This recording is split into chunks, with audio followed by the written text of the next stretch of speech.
browsing in a store when a saleswoman offered assistance.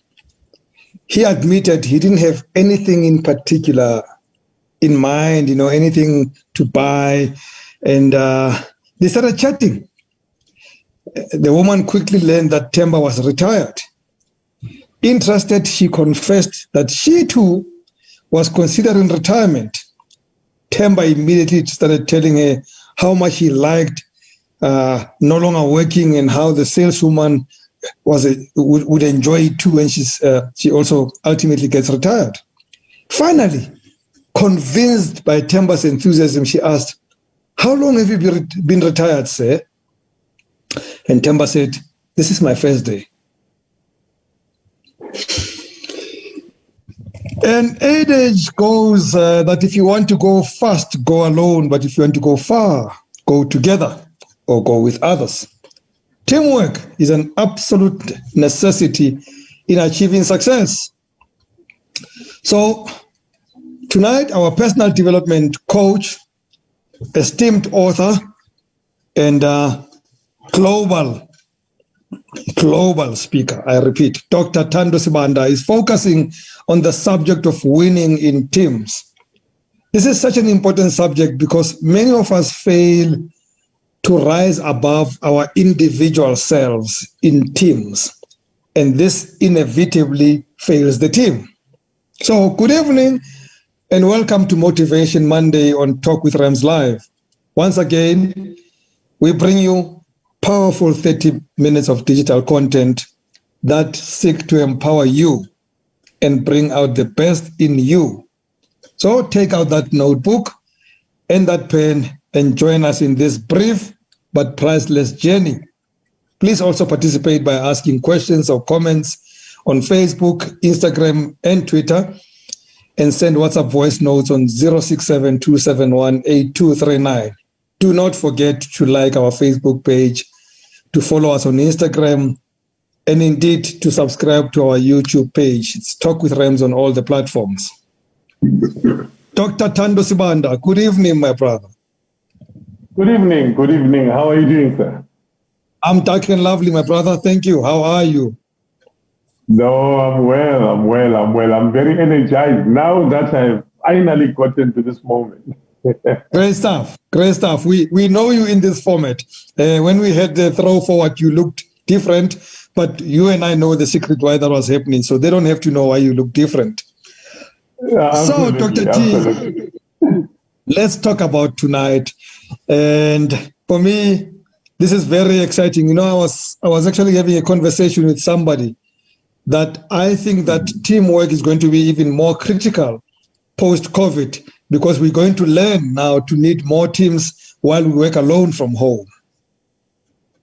Oh, absolutely.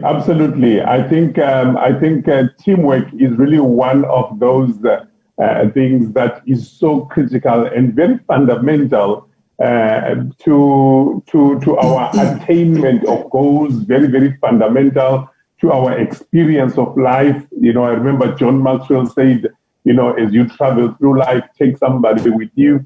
Because Rams, the concept of teamwork is so critical, and yet a lot of people overlook it, and yet it is the fulcrum that keeps many an engine going. Very, very important. I want to start with a disclaimer.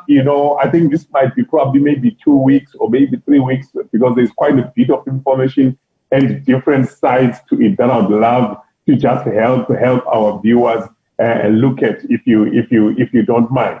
But not at all. Teamwork is very critical, very, very critical. We are in the business of content creation, Dr. T. So the more the content, the happier we are. So if it takes us 3 weeks to complete, we get excited about that. I don't mind if it takes us 3 months to complete the conversation. The more the merrier. So, but I would have thought, Dr. T, in goal setting, when I work on my goals, that it's my business, that I don't need other relationships to make me get to where I want to get to. Yeah, in fact, the key thing for us to understand, Rams, is that a lot of times, and as you're saying, we always think, well, my goal my dreams, my business, and this and that and that. And there's always the I, at the center of that conversation. But what we don't realize is that as much as we have good goals and we've got certain outcomes that we're expecting, it is important, it is imperative to understand that we must often overlook the ability we have to leverage out of the relationships we have around us. We often don't realize the importance of joining together with those who are on the same mission as us, and then leveraging on the strength, and the wisdom that they bring to the table. And a lot of times we struggle to win on our own because we don't simply understand that there is power in teamwork, that there is strength in teamwork, that there is comparative advantage in working as a team. The days of the Lone Ranger realms are over. If you look, in fact, at the model that has brought us to where we are, I remember when we grew up, we used to watch the $6 Million Man. We used to watch the Texas Ranger. You used to watch all of those. Superman, Spider-Man. As we grew up, the global focus was on the hero, the one guy who is the hero, the one guy that can bring about change. But as we have moved forward, then we went on to the A teams. And now when you look at the heroes of today are teams. Heroes of today are no longer individuals. And heroes of the day are those people that know how to work and relate within the context of working as a team to bring about progress and to bring about goal attainment. So it is very, very important for us to be good at working in teams and for us to understand the importance of a team, so that we then don't look down when we could leverage on all the collective wisdom that is around us and move forward.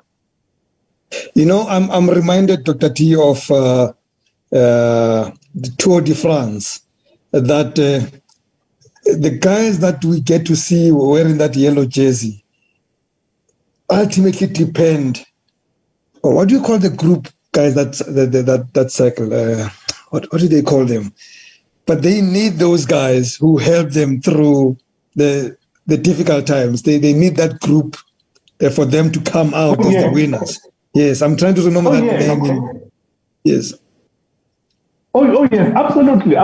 In fact, I'm going to use the peloton. All right. Yes. You see, without the team, there is no podium moment. You see, and I'm going to use an analogy that people quite understand. I remember when I was much younger and much leaner in primary, I used to be a sprinter. I used to be one of the top relay sprinters in my school. And I loved the relay runs. Why? Because the relay is the shortest race there is. And yet it's the most emotionally charged there is. So literally within a minute, 40 seconds to a minute, it's over. The 4x100, it's over, but it's explosive. You live for those types of moments.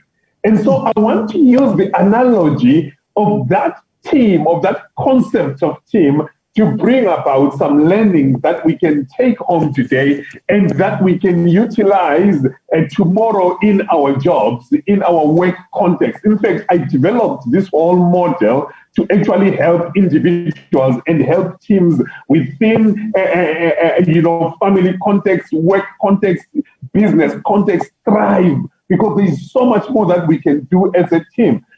Every team has individuals. We've got to accept that. Every team has individuals. But like what you said, every individual must transcend their individuality and lock into the synergy of the team.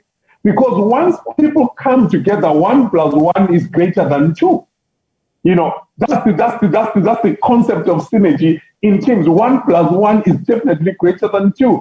And so when you look at, for example, a relay team, it's got 4 types of people. And the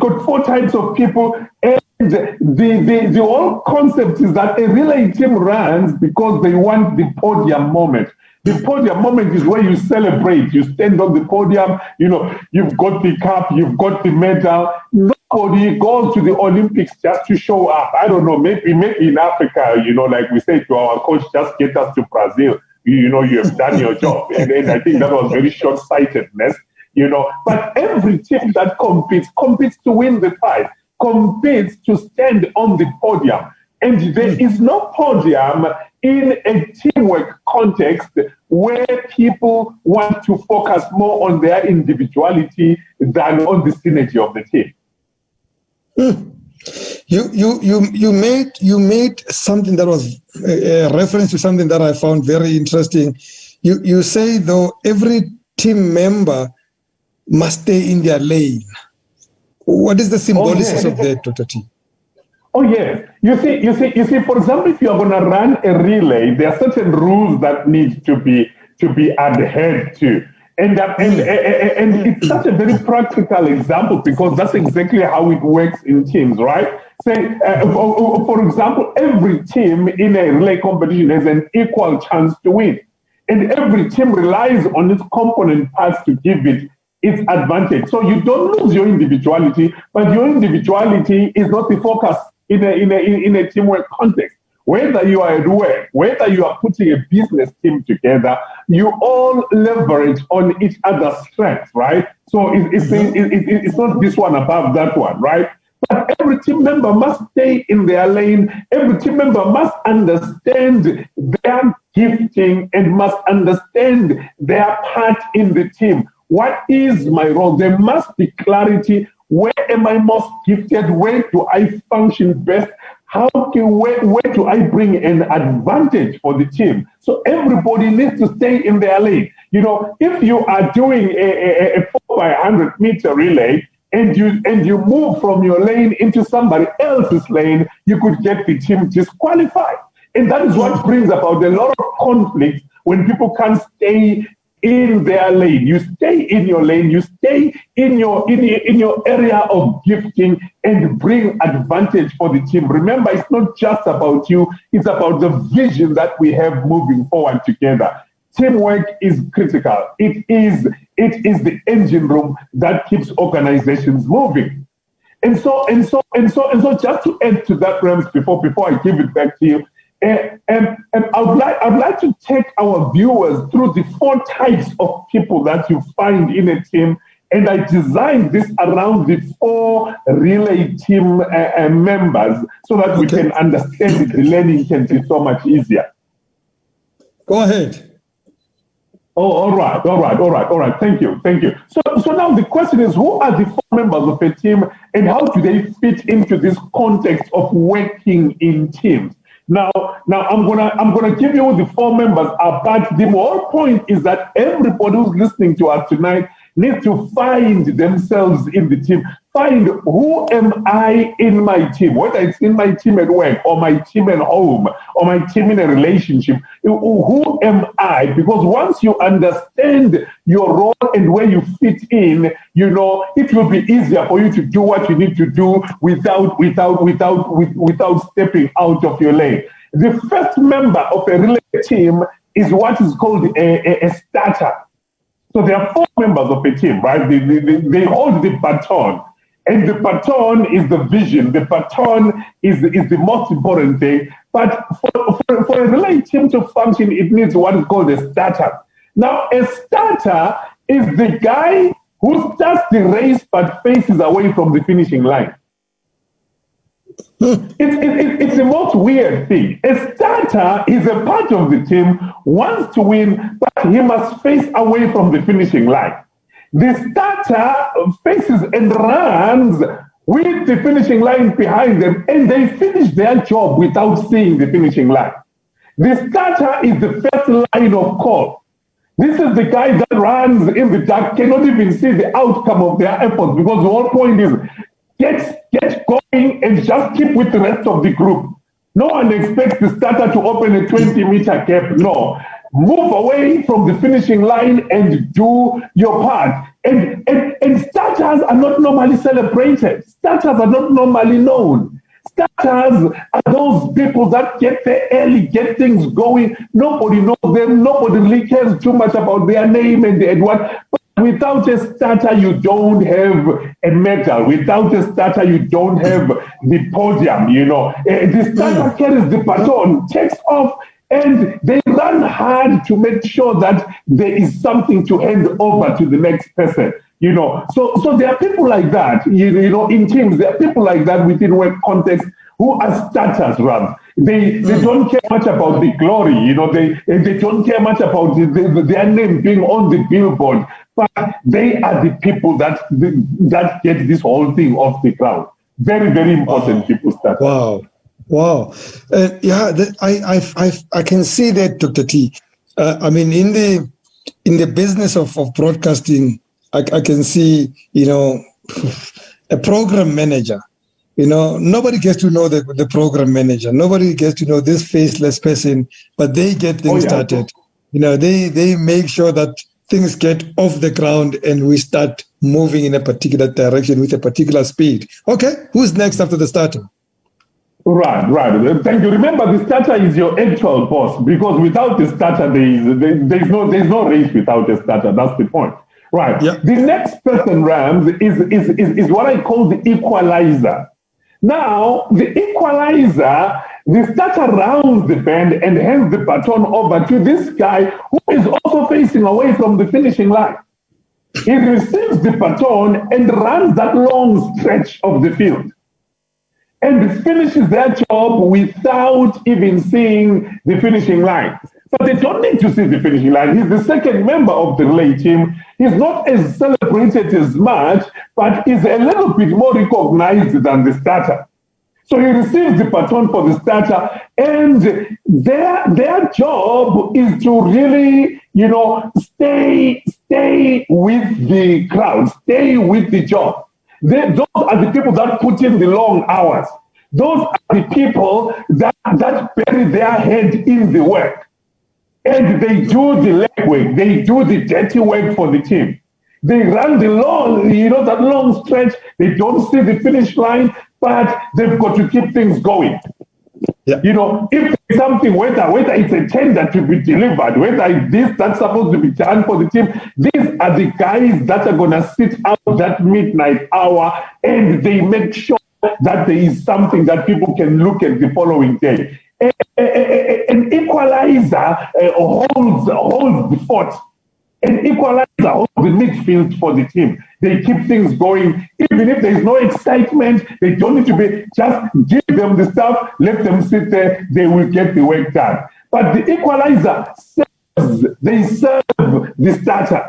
They receive the baton. They don't take the baton from the starter. They serve the starter. They receive the baton and they do their work with grace. That's an equalizer. And I can imagine they also have to then gauge the speed of the starter so that when they receive this baton, they can carry on with that momentum. Oh yes. It's very important. They get the speed. Otherwise, if they start running too fast before the starter gets there, they will get out of their zone without the baton. And the team gets to lose. Or if they stay too long, they will crash into the starter. Wow. You see, so either way, the timing must be right. They receive the baton, they're already in motion, but within their time, they receive the baton, and the communication between the starter and the equalizer must be fluid. There's no time to start arguing with the starter. Yes. There's no time to start fighting, because the moment they do that, their focus moves away from what they're supposed to achieve as a team, and then they lose the advantage for the team. So they receive the baton and they move it along. They run that long stretch. By the time they finish their job, they still can't see the finishing line. Wow. So, who then follows the equalizer? All right. So the equalizer hands over the baton to what I call the differentiator. Now, the differentiator is the guy that rounds the curve. The moment the differentiator receives the baton, and you can now have a visual indicator of the fair chances of the team. Are we winning? Are we losing? Are we in a good place? Are we not in a good place? Remember, the differentiator around the curve, they can see the finishing line. They can see that's where we are supposed to go, but they are not the ones that are going to deliver the finish. Their job, round the curve, stay ahead of all the challenge, make sure you don't drop the baton, make sure that the team is at an advantage, and keep perspective and keep moving. It's very important, to have differentiators that will keep the advantage, keep the energy. These are the guys that even when it looks like things are not going to work out, they carry the energy for the team. They become the spark. They just keep it going long enough, to hand it over to the person that's going to take it across the line. You need strong differentiators who will stay in their lane, who will keep the baton and not get disqualified, and hand over properly to the next person in the line. There's something that I'm picking up about the differentiator, Dr. T, is that they could be getting this baton as the last person in that group. So everybody else in that group has already left them. They get this baton, but they know their job. They continue irrespective of where they are on the race. They still know that they have to give this baton to the finisher. Absolutely. You see, it's very important for differentiators to know and understand their space. Because if you are a differentiator, you keep advantage for the team, but you are not the finisher. The finisher is the last person in the line. Now imagine if the differentiator now suddenly thinks, well, I'm really enjoying this. And when they're supposed to give the baton to the finisher, they pass the finisher and they want to go and finish the race themselves. By the time they get over that side, they are out of their depth. They are tired, they are meeting fresher competition, and they are not wired to be the ones that take it across the line. So the differentiator must hand the baton over to the finisher. The finisher, receives the baton and races down the last 100 meters. It's a straight line. The mandate of the finisher is to finish the race ahead of the competition. They run with vision. They are not looking around. As I was preparing, I was watching some very interesting videos of these guys. If you actually go on YouTube, you'll find them. The guys that lose the race in the last second. They start celebrating before they cross the line. There was a guy in the top in front. You already had his head high in the last 10 meters. And there's a guy coming behind him. In the last 2 meters, the guy overtakes him. He overtakes him so fast that he doesn't even see that he's been overtaken. He continues celebrating, thinking he has won. Until people are showing him that, no, there is someone else in front of you. I've seen a lot of finishers that drop the ball because they de-accelerate before they cross the line. Remember, the mandate of the finisher is for this team, you go and cross the line without stopping. Don't get distracted. Don't start celebrating before we finish. Because if we're going to have a podium moment for this team, we are trusting you to get there on time. We are trusting you to get there ahead of any type of competition, And remember, as a finisher, you've got to wait until the other three have done their work. There is nothing as irritating as a finisher who wants to meddle with the starter. Wow. As a finisher, know your place. Your turn will come. Wait until the baton gets to you. You can't be a finisher and you are busy, having an argument with the equalizer. That's not your space. As a finisher, your job, receive the baton, run the last 100, and bring victory for the team. Dr. T, where exactly is the race won or lost? The race is won and lost in the baton exchange. The baton exchange is really, I remember when I was in this relay team at school, we used to literally practice the baton exchange, not practice the running, no. Just that fluidity of receiving the baton and running with it and passing it over. So the four of us would stand in a line 45 minutes, an hour, and the baton, we would actually practice handing the baton over to the receiving and passing it on. And it came to pass that whenever we were in races, you would know our team because the baton exchange would be the most fluid. You don't drop it, it's a touch and go, and other teams would be dropping, would be fumbling, would be falling all over themselves because they're dropping the baton. Races in a 4x100, because the time is so fast, races are won and lost in the baton exchange. How you communicate, how you receive, how you relate with those members of the team. How you communicate, because a lot of times we miss out on the vision of the team because someone wrote you an email and it was in capital letters. That's the baton exchange. Suddenly you're missing out on the whole meaning because you are offended at the fact that this person is passing the baton, but the manner in which they are passing the baton is not right. They're throwing it at me.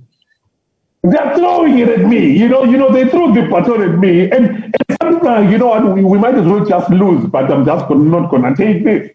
Some people complain because the other team member stepped on their cones as they were handing the baton over. Maybe you're supposed to be running already so that no one steps on your cones. So you see, in the baton exchange, races are won, races are lost. Medals are won, medals are lost. How we communicate? Why then, Dr. T? Why do you think? And I don't necessarily mean literally, but why do batons get dropped? What are the reasons that we drop the team, we drop the game? Okay, right in the middle. Absolutely. Let me give you a couple of them. The first one, poor communication. You see, a lot of people are very good runs working on their own, and this is the challenge today with the corporate platform. In the corporate, we employ for technical skill and not for relational ability. Mm-hmm. And so you find that you've got a team of these guys who are good at their job, but still we are losing because they don't know how to work with one another. We don't know how to communicate. Some people like to load it over others, give someone a position. They will drive everybody else like slaves and make sure people feel that they are in position. Poor communication drops the baton for the team. Poor judgment slows the team down. If you can't read the scenarios well, you can't read the timing well, poor judgment will slow the team down. Stumbling will always break the momentum. So now the team, instead of discussing what we need to do for us to win, we are busy discussing very, very trivial issues. We are discussing the color of the curtains in the office. We are so offended that that the boss didn't greet me in the hallway. And that's what I'm saying. It's so much about personal growth to understand that you've got to come down so that the team can come up. Overshooting boundaries with the baton, you will cause the team to lose. Know your boundaries. Know when you should speak, when you should keep quiet. Know when you should let others do that leg because they are more graced in that area than you. Lack of confidence in the next team member, that will cause the baton to be dropped and that will cause the team to fail. A lot of people think that they are the best thing since sliced bread. So they will want to do everything, even when there are other team members. They want to receive the brief, they want to interpret the brief, they want to run the brief, they want to be the spokesperson, they want to be everything. Why? Because they don't trust anyone else in the team. And yet the strength of the team is the ability to let go, not to hold on. So what are the lessons that we need to get from this team that you've created of 4 players? Oh, right. Lovely. There's a couple of things, right? The first first thing, right, is that each team member must understand and respect the gifting of the other members. Okay. Forget your own capacities, respect others. That's number one. Number two, understand that with teamwork, it's about sacrificing your own preferences for the sake of the team. Let the best idea win. Don't spit into the pool just because your idea didn't prevail. Let the best idea win. Number three, know that you are a bridge for others. A bridge can take you from point A to point B, but it can also bring you back from point B to point A.